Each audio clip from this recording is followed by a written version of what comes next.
Hey guys, this is my very first video from my YouTube channel, The Lazy Old Model Railroader. In this video, I'd like to show you how I clean my track. Now that's not a very exciting topic, but it's an important one, and as any model railroader knows, model railroading ain't fun if the trains don't run. So, last time I cleaned my track was over 2 months ago, and my trains are still running great. So I'd like to share with you how I do that. But before I do, I'd like to show you my layout. This is the Jackson Valley Railroad, named after my grandson, Jackson. That's Jackson Valley. This is Evie's Horse Farm, named after my granddaughter, Evelyn.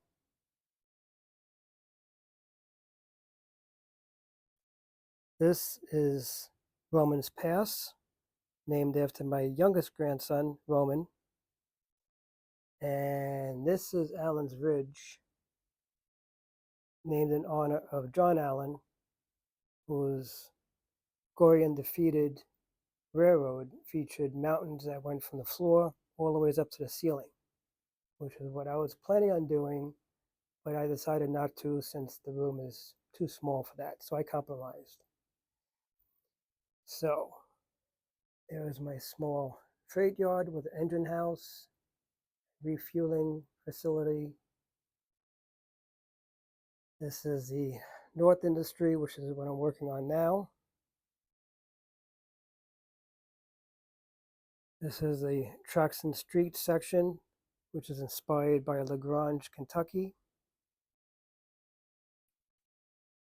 And this is the west section, which I just started to work on a little bit. Still have a lot to go. So this railroad fits in a room that's about 12 by 13 and a half feet, and it runs along the wall, and then features a island in the middle, which is accessed by this removable bridge that I built. So anyway, now we'll get to the main topic of cleaning the track. Okay, so first I'd like to show you how well my engine runs. This is my Athearn GP40-2. I like everything about this engine. I like the way it looks, the sound effects, the lighting effects, but this engine is extremely sensitive to dirty track. The slightest amount of dirt on the track will cause the headlights to flicker. And if the engine's running slow enough, it'll completely come to a stop. The lights go out, the sound effects go off, and I have to physically push it to get it running again. So I use this engine as my benchmark. I know that if this engine runs well on my track, then I know my track is clean. Okay. So I'm running it at speed 10.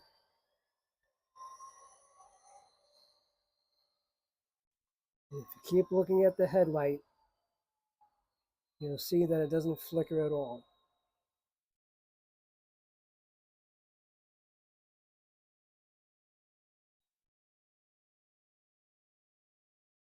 At first, I thought that the problem might have been that only one set of wheels was picking up power. But I tested it, and both sets of wheels are picking up power. So I don't really know why it's so sensitive to dirt on the track.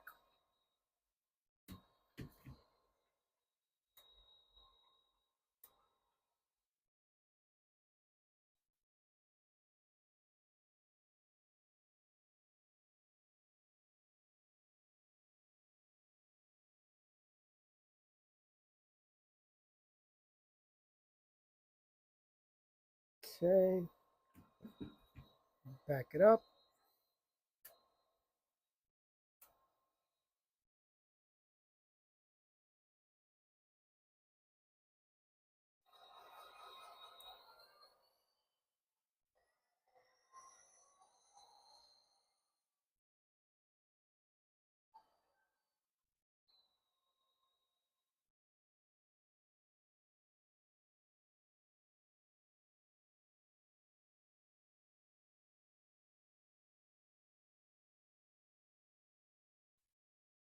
As you can see, the headlight isn't flickering at all.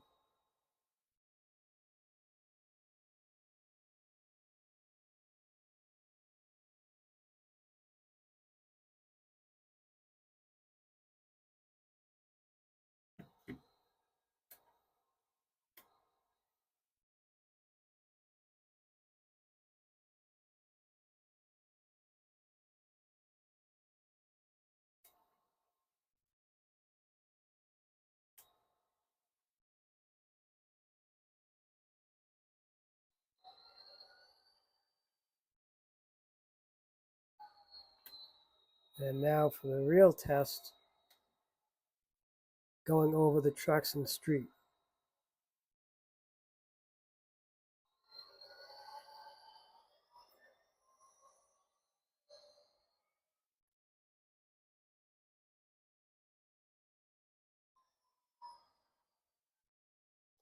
There's some sound effects here.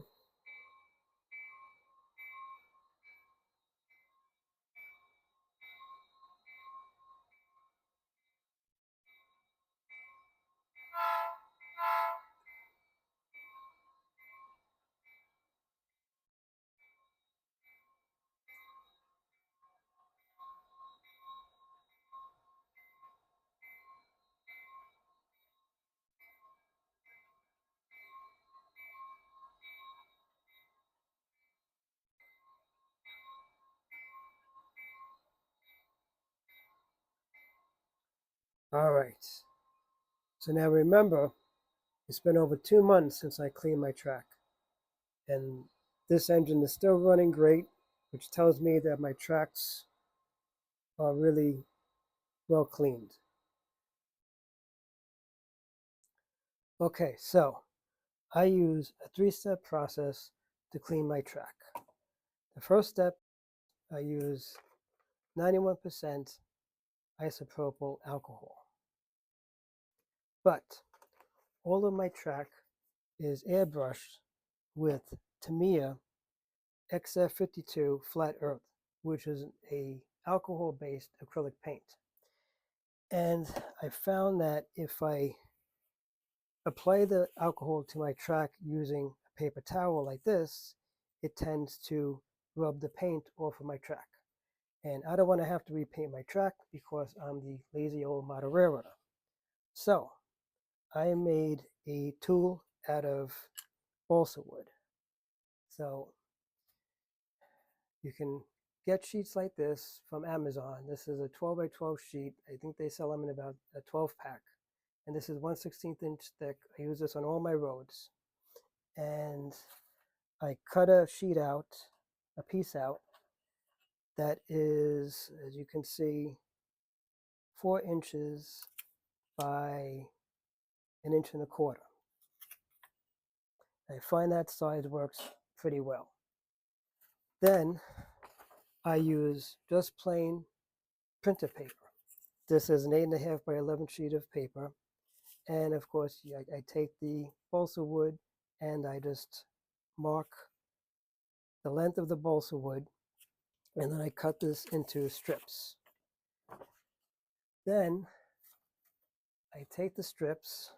I've already kind of worked on this already. So I carefully line up the balsa wood with the edge of the strip of paper, and I draw a line. And the only reason for that is so that I can line up the balsa wood nice and neat so that when I wrap it around, it doesn't spiral out. So I usually try to get 2 wraps. So this is 1 wrap, this is a 2nd wrap, and then I cut off the excess.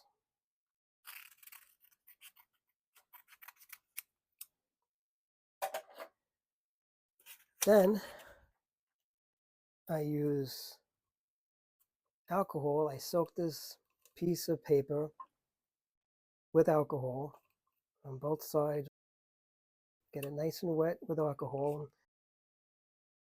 As I'm cleaning the track, I'm going to have to keep applying alcohol to it. And then I just clean my track. And with this 4-inch long piece of balsa wood, I'm able to clean both track at the same time, or I can clean one track, and I can even clean my points. And the nice thing about it is it doesn't rub on my tires and take the paint off, and it doesn't get caught on the ballast. So I use this to clean all of my track. It goes over the point, the switch is really nice, and I find it works really good. The only problem is this will not work on the railroad crossings and the tracks and street because it'll rub the paint off of the roads. So for the railroad crossings and the tracks and the street, I use another tool which I will show you next. Okay, so for my road crossings and my tracks and street, I made this tool, which is 2 pieces of flat styrene glued together to make this groove, which fits over the rail just like this and prevents it from rubbing any of the paint off of the road surface. So I take paper, I cut paper the same width as the tool, I bend it over, make a little groove there with my nail, dip it in alcohol, and then I just clean my track with it. So the top of the rail is being cleaned and the inside part of the rail is being cleaned with this. And it works out very nicely. So I'll show you how I make that. So this is my original piece, which is 1 inch wide. The height doesn't matter. You can just make it as high as you want, whatever's comfortable for you. The new piece I'm making, I made it a little bit wider. I made this one 1.25 inches. So you just have to make sure that you make one piece a little shorter than the other. So then what I do is I take a little piece of craft paper and just use this as a spacer so that the styrene doesn't rub against doesn't get caught on the nail heads on the track. So you take a piece like this. Oops. This is the arrow is pointing to the factory cut side.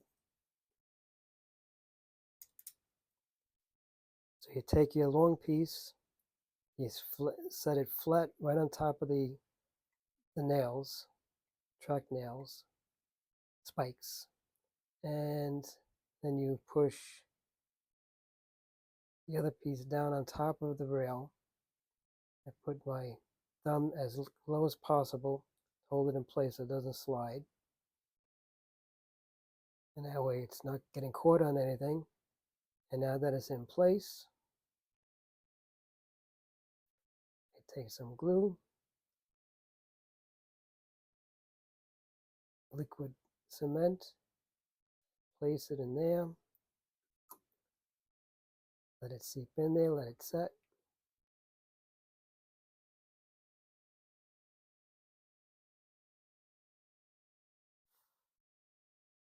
And once it sets, then I can do other parts of it.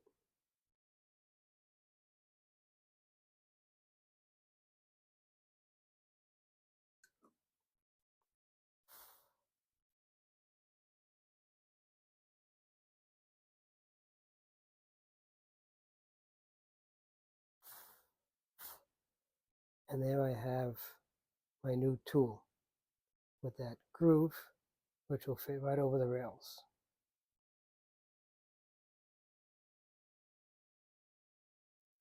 Okay, so step 2 of my 3-step process. Step 2 is exactly the same as step 1, except instead of using isopropyl alcohol, I use this stuff, Deoxit, which improves connections, removes oxidization, lubes, seals, and protects surfaces. So what this stuff will do is it'll provide a protective coating on the rails so that the tracks stay cleaner longer. I bought this little bottle. It's not cheap. I bought this little bottle on Amazon. It costs about $25.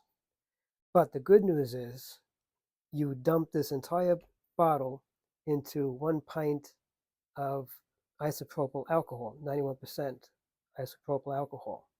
So you get quite a bit out of it. This is going to last me a long time. And then the rest of the process is exactly the same. I just pour this into a cup. I use the exact same tools that I used before. I soaked the paper in this solution and I clean my tracks. And this provides just a slight coating of Deoxit on the surface so that Deoxit is a little bit of an oily substance. So if you put too much on, your trains are going to start to slip. Your engines are going to start slipping. But the trick is you want to put a very small amount on it, on your rails, to prevent your engine from slipping. And I find that by soaking this paper with Deoxit, it provides just the right amount. And then as your trains keep running over the tracks, the traction gets even better over time. And there's actually other videos on YouTube that will show you tests that were made of a train going up a helix.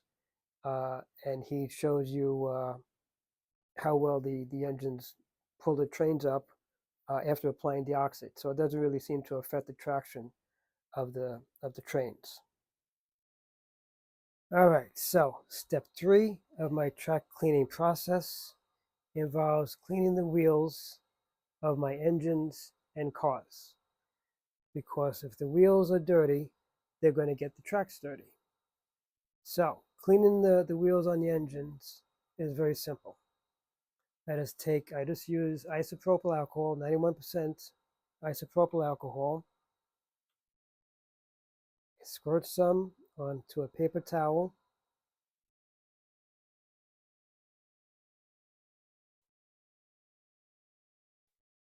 Then I turn on my engine.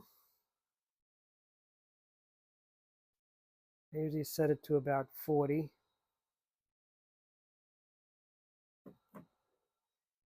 And then you carefully roll the front wheels of the engine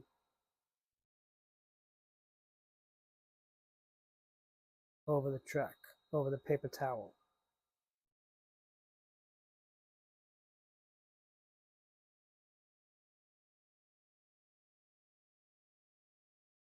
And you just let it roll back and forth, and it cleans the dirt right off of the wheels. And you can even see some of the dirt coming off. This engine is pretty clean because I cleaned it before. And of course, I would do the same thing with the other side of wheels in the back. I also use the same method to clean the wheels on my cars. For my cars, I'll add a little more alcohol because you can clean the whole car, both sets of wheels on the car at the same time. Make sure the horn couplers don't get caught on the paper towel.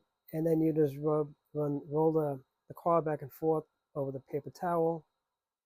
And you just keep doing that and even reposition it and do it again until your wheels are nice and clean.